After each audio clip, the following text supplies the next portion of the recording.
Bien-aimés dans le Seigneur, je vous salue au nom de Jésus-Christ de Nazareth.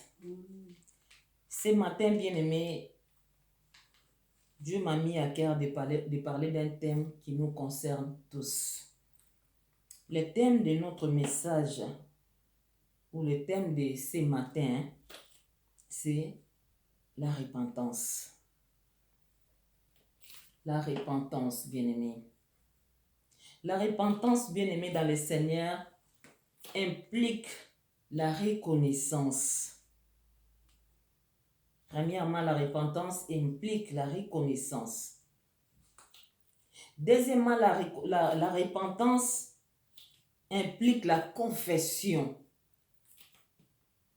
Et troisièmement, la repentance implique le renoncement au péché pour accepter la transformation. Amen. Amen. La repentance, bien-aimée dans le Seigneur,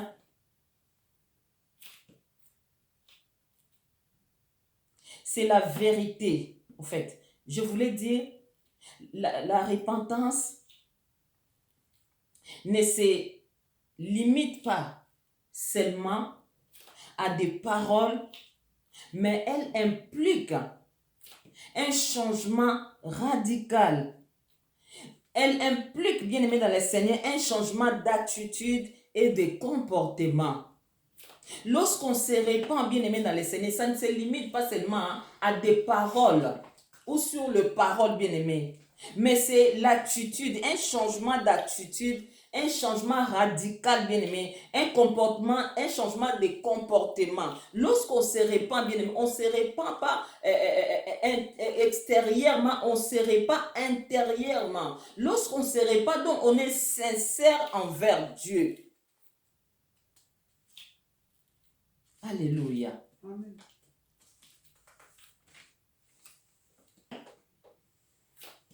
Lorsque nous lisons la parole de Dieu bien-aimé dans le livre de Joël, Joël chapitre 2, au verset 12 à 13, Joël 2, verset 12 à 13, la Bible nous dit quoi? La Bible dit dans le verset 12 à 13, « Maintenant encore, déclare l'Éternel, revenez à moi de tout votre cœur, avec des jeûnes, avec des pleurs et des lamentations. Déchirez votre cœur et non vos habits, et revenez à l'Éternel votre Dieu, car il fait grâce, il est rempli de compassion, lent à la colère et riche en bonté, et il regrette les mal qu'il envoie. » Amen. Bien-aimés dans le Seigneur, dans le livre de Joël, là où nous venons de lire, bien-aimés dans le Seigneur, ici, Dieu nous invite à revenir à lui. Dieu nous invite à revenir à lui. Pourquoi? À cause de nos péchés. En d'autres termes, Dieu veut qu'on abandonne nos péchés. Dieu veut qu'on se répand et qu'on revienne à lui. Et revenir à lui pendant qu'il est encore temps, bien-aimé dans le Seigneur. Revenir à Dieu pendant qu'il est encore temps. Le temps est court pour notre vie. Nous ne connaissons pas la durée de notre vie sur cette terre. Voilà pourquoi, bien-aimés, nous devons prendre la décision, la bonne décision de revenir à Dieu, de placer notre confiance à Dieu et de lui obéir, bien-aimés dans le Seigneur, pendant que nous le pouvons. Rien ne devrait nous empêcher de revenir à Dieu. Souvent, comme Joël nous dit, nous déchirons nos habits pour exprimer un profond regret. Or, Dieu ne veut pas d'un signe extérieur de regret qui ne s'accompagne pas intérieurement. Des profonds changements d'attitude. Bien-aimés, nous devons veiller avoir la bonne attitude intérieure vis-à-vis de notre Dieu. Alléluia. Nous devons avoir une bonne attitude. Lorsqu'on se répand, on change nos comportements. Lorsqu'on se répand, même les gens qui sont tout autour de nous voient que cette personne a changé. Supposons un voleur, quelqu'un qui était dans la famille qui volait par exemple. Lorsqu'on vole, c'est qu'on commet un péché. Lorsqu'on vole, lorsque tu es un voleur, c'est que tu fais quelque chose qui n'est pas bien aux yeux de ton Dieu. Et lorsque tu écoutes la parole de Dieu, tu prends la décision. Comme j'ai dit au début, j'ai dit que la repentance implique la reconnaissance. Un voleur prend la décision de reconnaître ses fautes. Il réfléchit puis il dit non, ce que je fais là n'est pas bon. Il confesse son péché et il renonce à ce qu'il faisait. Et nous allons voir cette personne qui se répand sincèrement, son attitude va changer. Son comportement va changer. Cette personne ne sera plus jamais la même. Sa façon de vivre et tout le monde, des personnes qui sont tout autour de lui, verront que cette personne a réellement changé. Parce que cette personne ne va plus voler. Cette personne ne sera plus comme avant. Il va changer, il sera transformé, son attitude change et les gens qui sont tout autour voient que certainement cette personne a changé, cette personne a arrêté de voler. Pourquoi? Parce qu'il a reconnu que voler, ce n'est pas une bonne chose.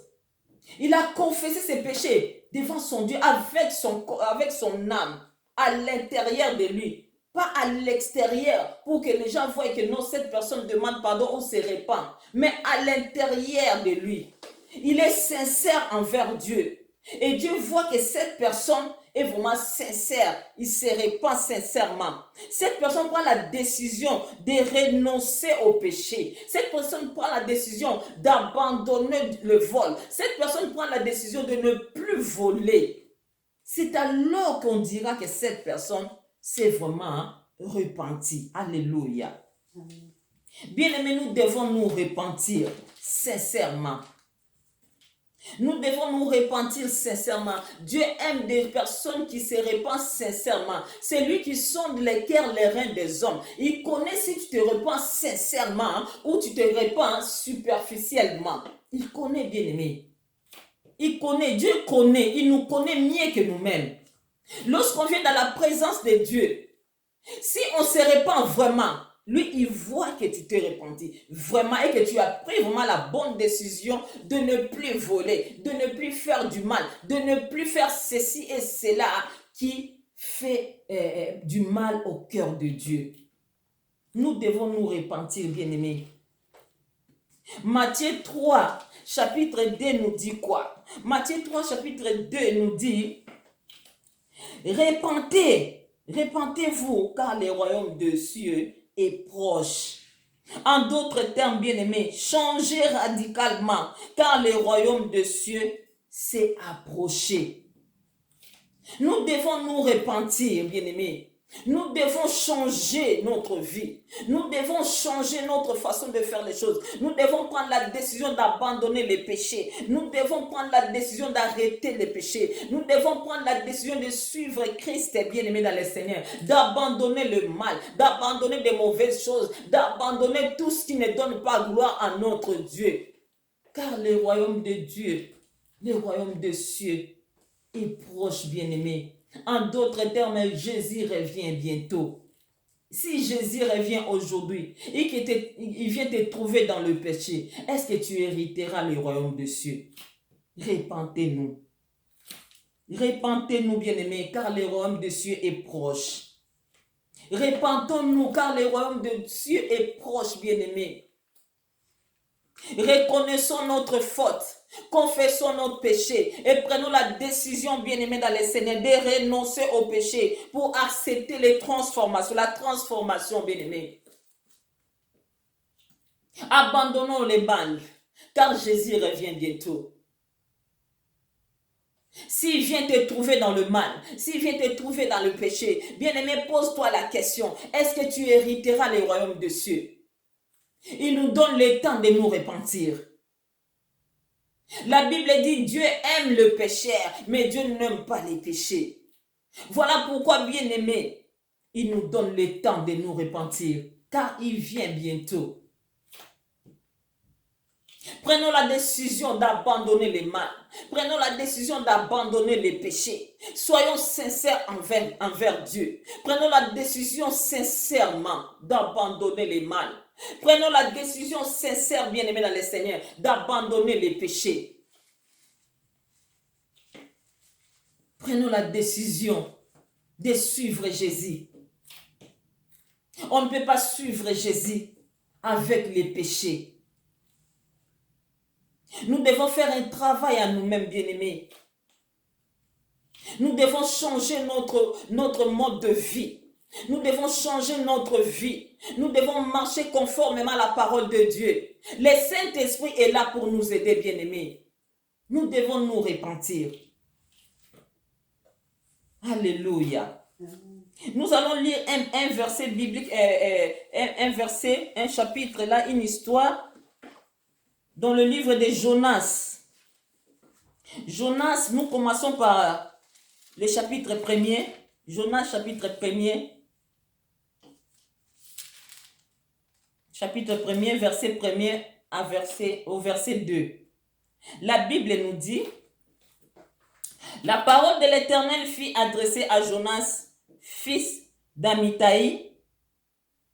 Verset 2. Lève-toi, va à Ninive, la grande ville, et crie contre elle, car sa méchanceté est montée jusqu'à moi. Nous allons lire Jonas chapitre 3. Chapitre 3, c'est long, mais nous allons lire quand même. À partir du premier verset au verset 10. Je lis la parole du Seigneur. Ici, la Bible dit: la parole de l'Éternel fut adressée à Jonas une deuxième fois. Lève-toi, va à Ninive, la grande ville, et fais-y la proclamation que je t'ordonne. Jonas se leva et alla à Ninive, conformément à la parole de l'Éternel. Or, Ninive était une immense ville. Il fallait 3 jours de marche pour en faire le tour. Jonas fit d'abord dans la ville une journée de marche. Il proclamait: dans 40 jours, Ninive sera détruite. Verset 5. Excusez-moi. Verset 5, la Bible dit: les habitants de Ninive crierent à Dieu. Ils proclamèrent un jeûne et s'habillèrent des sacs, depuis le plus grand jusqu'au plus petit. Le roi de Ninive apprit la nouvelle. Il se leva de son trône, retira son manteau, se couvrit d'un sac et s'assit sur la centre. Et il fit faire dans Ninive cette proclamation, par ordre du roi et de ses grands, que les hommes et les bêtes, le bœuf et les brebis ne goûtent de rien, ne mangent pas et ne boivent pas d'eau. Que les hommes, le bête, soient couverts de sacs. Qu'ils crient à Dieu avec force et qu'ils renoncent à toute leur mauvaise conduite. Alléluia. Et aux actes violents de violence dont leurs mains sont coupables. Qui sait si Dieu ne se ravissera pas et ne reviendra pas sur sa décision, s'il ne renoncera pas à son ardente colère, et de sorte que nous ne mourions pas. Je vais m'arrêter d'abord là. Bien-aimés dans le Seigneur, la Bible nous parle de peuple de Ninive. La parole de Dieu fut adressée à Jonas, fils d'Amittai. Dieu dit à son serviteur le prophète: lève-toi, va à Ninive et crie contre Ninive, car sa méchanceté est montée jusqu'à moi. Bien-aimé, Dieu a donné à Jonas une mission. Et l'objectif était de prêcher à Ninive, la capitale de Syrienne, la capitale syrienne. Mais la Bible dit que la prédication de Jonas a eu un grand impact. La Bible dit que les Ninivites, c'était des personnes qui commettaient l'atrocité. C'était des personnes qui marchaient dans la méchanceté. C'était des personnes qui adoraient d'autres dieux. C'était des personnes qui pratiquaient la magie. C'est-à-dire que c'est des personnes qui faisaient des choses contrairement à ce que Dieu veut que son peuple puisse faire. Voilà que Dieu va envoyer Jonas, le prophète Jonas. Dieu donne une mission à son serviteur. Dieu dit à Jonas, va dans Ninive, va leur parler, va leur prêcher, va leur dire, s'ils se convertissent, en fait, s'ils ne donnent pas, ils ne reviennent pas à moi, s'ils ne renoncent pas à leur mauvaise vie, dans 40 jours, je vais détruire Ninive. Donc je vais exterminer Ninive. Je vais tuer tout le monde à Ninive. Et Jonas va aller annoncer la bonne nouvelle du Christ. Jonas va aller parler à ces peuples-là. Et la Bible dit que la prédication de Jonas a eu un grand impact. Les Ninivites se sont détournés du mal et se sont tournés vers Dieu. Ces personnes-là ont écouté la parole de Dieu. Ces personnes-là ont commencé, bien aimés dans le Seigneur, par reconnaître leurs mauvaises choses. Et ces personnes-là prennent la décision de confesser leurs péchés. Ces personnes-là prennent la décision de renoncer au péché. La Bible dit ici, bien aimé dans le Seigneur, lorsque Jonas a proclamé, les habitants de Ninive, ils ont crié à la parole de Dieu, ils ont proclamé un jeûne et s'est habillé et s'habillèrent de sacs, depuis le plus grand jusqu'au plus petit. Pourquoi ils ont porté des sacs? C'est le signe d'humilité. Parce qu'ils ont reconnu leur faute. Ils voulaient aller devant leur Dieu. Ils ont porté des sacs pour aller devant l'Éternel. Et la Bible continue à nous dire, le roi de Ninive a pris la nouvelle que Jonas est venu annoncer. Et ce roi, il se lève de son trône, et retire aussi son manteau, et se couvre aussi des sacs, et s'assit sur la cintre. Alléluia. Il fit faire dans Ninive cette proclamation, ce roi. Par ordre du roi et de ses grands, que les hommes et les bêtes, le bœuf et les brebis ne goûtent de rien, ne mangent pas et ne boivent pas d'eau. Que les hommes et les bêtes soient couverts de sacs. Qu'ils crient à Dieu avec force et qu'ils renoncent à leur mauvaise conduite et aux actes de violence dont leurs mains sont coupables. Oh my God! Bien-aimé dans le Seigneur, ce roi a écouté la parole de Dieu, la parole que Jonas est venu annoncer à Ninive. Ce roi a pris conscience et il a parlé au peuple de Ninivites de porter des sacs, de chercher la face de Dieu, de reconnaître leurs péchés, d'abandonner cela, de crier à Dieu, de demander pardon à Dieu, de se repentir, bien-aimé dans le Seigneur.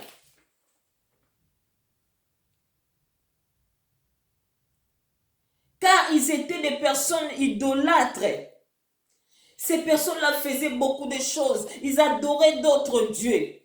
Ils pratiquaient la magie et désobéissaient à Dieu. C'était un peuple connu pour leur perversité, bien-aimés dans le Seigneur. Un peuple qui faisait exploiter de personnes sans défense. La cruauté à la guerre, idolâtrie, prostitution.